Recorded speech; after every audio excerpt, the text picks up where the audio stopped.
Hello friends, అందరికీ నమస్తే. భారత రాజ్యాంగం గురించి ఇది సపరేట్ వీడియో. ఈ వీడియో సపరేట్గా ఎందుకు చేస్తున్నాము అంటే, మన రెగ్యులర్ వీడియోలో ఒక ఆర్టికల్ గురించి ఎక్కువసేపు చెప్పలేం కాబట్టి ఈ సపరేట్ వీడియో చేస్తున్నాము.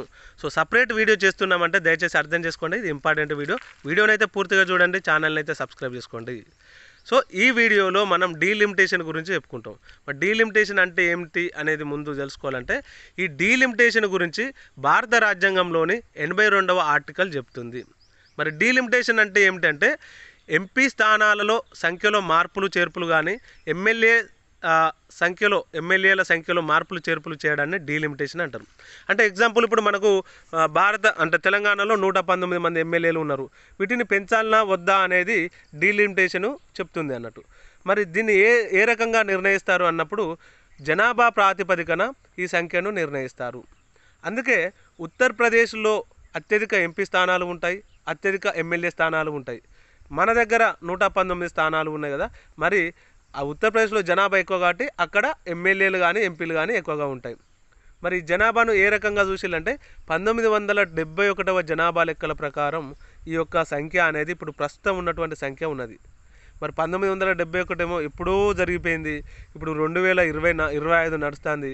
మరి అప్పటి జనాభాకు ఇప్పటి సంఖ్యకు ముడిపెట్టడం ఏందన్నప్పుడు, అయితే కొన్ని మార్పులు చేర్పులు చేశారు కానీ అవి సక్సెస్ కాలేదు. దాంట్లో భాగంగా 1976లో 42వ రాజ్యాంగ సవరణ ద్వారా ఈ యొక్క ఎంపీ స్థానాలలో కానీ అసెంబ్లీ స్థానాల్లో కానీ ఎటువంటి మార్పులు చేర్పులు చేయరాదని చెప్పేసి 42వ రాజ్యాంగ సవరణ తీసుకొచ్చిళ్ళు.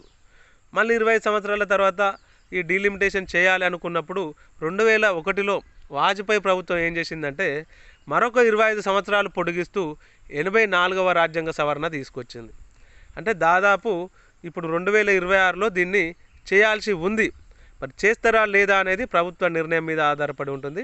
అయితే చేస్తే కొంతమందికి ఉపయోగం ఉంటుంది. ఇప్పుడు మన తెలంగాణలో జనాభా పెరిగింది, కొన్ని ప్రాంతాల్లో జనాభా పెరగలేదు.